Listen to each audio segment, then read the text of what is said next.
Hi, I'm children's book author and illustrator Debbie Ridpath OE, and I would like to give you a book tasting of GURPLE and PREEN, a Broken Crayon Cosmic Adventure, a new picture book written by Linda Sue Park, illustrated by me, and out this year from Simon & Schuster.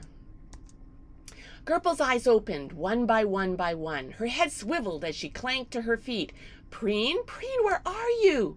The spilled cargo began to shimmy. Then a bunch of crayons shot into the air.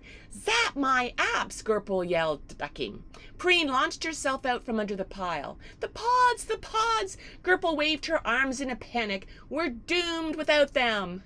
So this picture book is about creativity and friendship, as well as recycling, repurposing, and reuse. Please feel free to check it out, and I'd love to hear what you think of it. Bye-bye.